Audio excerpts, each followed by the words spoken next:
जय जय शङ्कर हर हर शङ्कर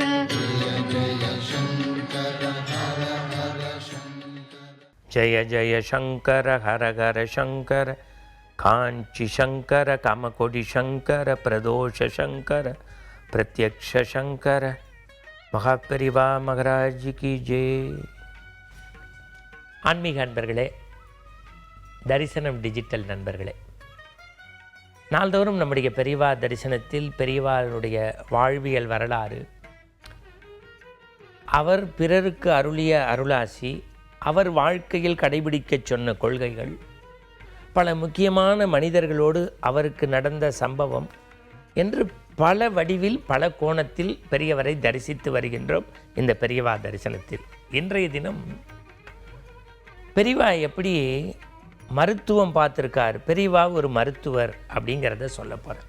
உங்களுக்கு ஆச்சரியமாக இருக்கும், என்னடா பெரியவா வரலாறு தெரிஞ்சவர், இலக்கியம் தெரிஞ்சவர், இதிகாசம் தெரிஞ்சவர், அதெல்லாம் சரி, பெரியவா மடத்துக்கு நிறைய பேர் வந்திருக்காங்க, அவங்களோடலாம் இவங்க பேசிகிட்டு இருந்திருக்காங்க, மெய்சிலிருக்கும் சம்பவம் நடைபெற்றிருக்கு, அதெல்லாம் சரி, பெரியவா மருத்துவர் வித்தியாசமாக இருக்கா? உங்களுக்கு தெரியும், பெரியவா ஒரே இடத்துல இருக்க மாட்டாங்க. காஞ்சிபுரத்தில் இருப்பார், தேனம்பாக்கத்தில் இருப்பார், ஓரிகையில் இருப்பார், கலவையில் இருப்பார், இளையாத்தங்குடியில் இருப்பார், கும்பகோணம் இருப்பார், இப்படி பல இடங்கள் அவருக்கு பிடிச்ச இடம் பயணப்பட்டுக்கிட்டே இருப்பார். நான் சொல்கிறேன், இந்த சம்பவம் 1975 வாக்கில் நடந்தது. எத்தனை ஆண்டுகளுக்கு முன்புன்னு நீங்கள் கணக்கு போட்டுக்கோங்க, கிட்டத்தட்ட 50 வருஷத்தாச்சு. அப்படி பயணப்பட்டுக்கிட்டே வராரு.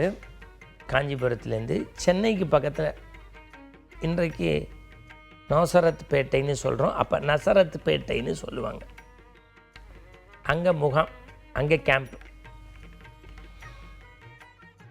அந்த கேம்பில் இருக்கும்போது நிறைய பேர் வந்து சேவிப்பாங்க, வணங்குவாங்க, தேர்த்த பிரசாதம் வாங்கிப்பாங்க, சந்திரமௌலீஸ்வரர் பூஜை பங்கு பெறுவாங்க, அவருடைய சாதுர்மாசிய பூஜை பல இடங்களில் நடந்த போது போவாங்க, அந்த பிக்ஷாவந்தனம் பண்ணுவாங்க. இதெல்லாம் உங்களுக்கு தெரிஞ்ச விஷயம். பெரியவா எங்கே மருத்துவராக இங்கே மின்னினாருங்கிறது தான் இன்றைய கான்செப்ட், இன்றைக்கு நம்ம பார்க்க போகிற எபிசோட். அந்த நசரத் பேட்டை முகாமில் பெரியவா இருக்காங்க.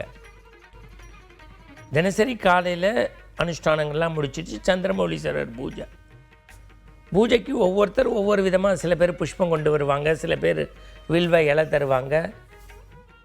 அந்த மாதிரி பெரியவாளுக்கு ஒரு அற்புதமான மனிதர் ராமமூர்த்தி அப்படிங்கிறவர்.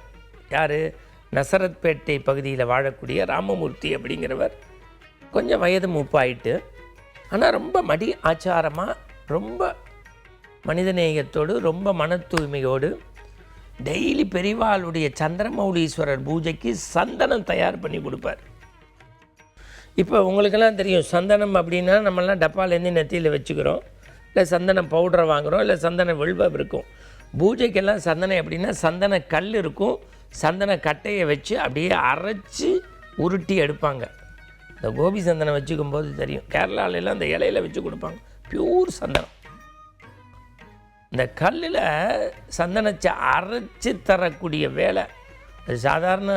அந்த காலத்தில் எப்படி கிரைண்டருக்கு முன்னாடிலாம் நம்முடைய பாட்டிமார்கள், நம்முடைய தாயார்கள்லாம் எப்படி மாவு அரைச்சாங்களோ கல்லோடலில் போட்டு, அந்த மாதிரி உங்களுக்கு உப்புமாவுக்கு உரக்கல்லில் போட்டு அப்படி சுற்றுவாங்க. அதெல்லாம் இப்போ பார்த்துருக்க மாட்டாங்க அடுத்த தலைமுறை.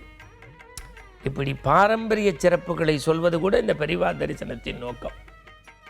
சந்தனத்தை அரைச்சி கொடுப்பாரு. திடீர்னு பார்த்தா ஒரு நாள் வர்றாரு, ஒரு நாள் வரல, திடீர்னு 2 நாள் வர்றாரு, 2 நாள் வரல. இவர் கேம்ப்பு. ஒரு நாள் பெரியவா கேட்டுட்டார், என்ன ராமூர்த்தி, நினச்சா வரீங்க போகிறீங்க, ஏன் சந்தனம் கொடுக்குறதுல என்ன சங்கடம்? சந்தனம் கொடுக்குறதுல என்ன சங்கடம்? அந்த ராமூர்த்தி சார் சொல்கிறாரு, ஐயா, எனக்கு வர வர மூச்சு விடுறதுல மாதிரி ப்ராப்ளம் இருக்குது. மருத்துவர்கிட்ட போய் காமிச்சேன், ஹார்ட்டில் ப்ராப்ளம்னாங்க. ரொம்ப வெயிட்டு தூக்கக்கூடாது, தொடர்ந்து ஒரு பணியை செய்யக்கூடாதுன்னு சொன்னாங்க. அதுதான். அப்படியா, சரி நாளைக்கு வாங்க அப்படி. பெரியவாவே நாளைக்கு வாங்கன்னு சொன்னாருன்னு 8 மணிக்கு போகிறவர் 7 மணிக்கே போயிட்டார் குளிச்சுட்டு.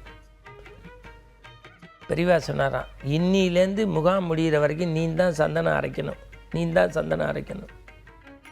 பெரியவா, நீங்கள் தான் ராமூர்த்தி சந்தனம் அரைக்கணும், ஹார்ட்டு அட்டாக் வேறு ஹார்ட்டு வீக்கு வேறு. இந்த வார்த்தையை கவனிங்க, ஹார்ட் அட்டாக் வேறு ஹார்ட் வீக்கு வேறு. உனக்கு ஹார்ட் வீக்கே தவிர அட்டாக் இல்லை, எல்லாம் ஈஸ்வரன் பார்த்துப்பா, நீ வேலை செய். நீங்கள் அன்பிலீவபிளுங்க. அதுக்கப்புறம் 6 மாதம் கழித்து அவருக்கு அந்த காலத்தில் எக்ஸ்ரே, இசிஜி, முண்டு பரிசோதனை எல்லாம் பண்ணியாச்சு. ஒரு ப்ராப்ளமும் இல்லை ஹார்ட்டில். நீங்கள் நம்ப மாட்டீங்க, 90 வயசுக்கு மேலே இருந்தார். இந்த சம்பவம் நடந்தது ஒரு குறிப்பிட்ட காலத்தில், அவருடைய ஒரு குறிப்பிட்ட வயதில். அதற்கப்புறம் 30 ஆண்டுகளுக்கு மேலே இருந்திருக்காரு. அப்படின்னா அந்த பெரியவருடைய தீட்சண்ய பார்வை சார், மனுஷனுக்கு மட்டும் இல்லை சார். காஞ்சி மடத்துக்கு பின்னாடி கோசாலை இருக்குது, கோனா பசு கூட்டம். காலையிலையும் சாயந்தரம் போய் பசுக்களோட பேசுவார் சார் பெரியவா, பேசுவார். கொசுக்கடியாக இருக்கும், அதை பற்றிலாம் அவருக்கு கவலைப்பட மாட்டேன். போவார், ஒரு 1/2 மணி நேரம் 3/4 மணி நேரம். திடீர்னு ராத்திரியில் அரிக்கலாம்பு எடுத்துகிட்டு போய் பக்கத்தில் உட்காந்துப்பார், பசுக்களோட பேசுவார். ஒரு நிறை மாத கர்ப்பிணி பசு. ஒரு மருத்துவர் வந்து பார்க்குறாரு, சிரமப்படுறாரு. அது ஒரு மாதிரி சத்தம் எழுப்புது, ஒரு பிரசவ வலிக்கு உரிய வேதனையோடு பசுவும் இருந்திருக்கு. பிரசவ வலி தான் அதுக்கு. மனிதன் எப்படி வேதனைப்படுவானோ அதே மாதிரி தான் பசுவும். 1-2 டாக்டர் இல்லை, 1-2 டாக்டர் இல்லை, 6 கால்நடை மருத்துவர்கள் வந்திருக்காங்க. என்னென்னமோ பரிசோதனை எல்லாம் பார்த்தாச்சு. பெரியவர்கிட்ட விஷயத்தை சொல்கிறதுக்கு சங்கடம். மேலாளரை கூப்பிட்ருக்காங்க. சார், இந்த பசு வயிற்றில் ஒரு கண்ணுக்குட்டி செத்து போச்சு, அது வெளியில் குறிப்பிட்ட நேரத்துக்குள்ளே வரலைன்னா பசு உயிருக்கும் ஆபத்து சொல்லிட்டு போயிட்டாங்க. இதை பெரியவாள்கிட்ட எடுத்து சொல்கிறதுக்கு எல்லாருக்கும் அச்சம். ஏதோ உள்ளே உட்காந்துருந்தவர் சடார்னு வெளியில் வந்தாராம். பசுக்கு எதுவும் ப்ராப்ளமா அப்படின்னாராம். இந்த ஃப்ரீசர் பாக்ஸ் மாதிரி டாக்டர்கள் அப்படியே உறைஞ்சு அப்படியே போயிட்டாங்களாம். நேராக பசுகிட்ட போனாராம். தான் கண்ணோட பசு கண்ணை அப்படியே நேராக பார்த்துருக்கார். ஒரு 6 நிமிஷம் ஏதோ மந்திரங்களை சொல்லி இப்படி தாவாங்கட்டே தடவி கொடுத்துருக்கார். சார், சத்தியத்திற்கு சாட்சியம், 7வது நிமிடம் எந்த கன்றுக்குட்டி வயிற்றுக்குள் இறந்து விட்டது என்று சொன்னார்களோ மருத்துவர்கள், அந்த கண்ணுக்குட்டி துள்ளி குதித்து வெளியில் வந்து விழுந்ததான் சார் அந்த மருத்துவர்கள் பதிவு செய்கிறார்கள். இது விஞ்ஞானத்தின் விளைவு அல்ல, மெய்ஞானத்தின் விளைவு. இது விஞ்ஞானத்தின் விளைவு அல்ல, மெய்ஞானத்தின் விளைவு. சொன்னது கால்நடை மருத்துவர்கள்.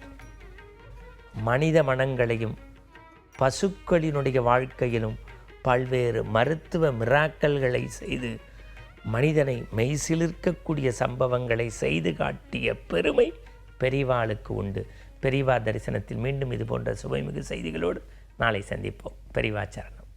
ஜெய சங்கர ஹர ஹர சங்கர,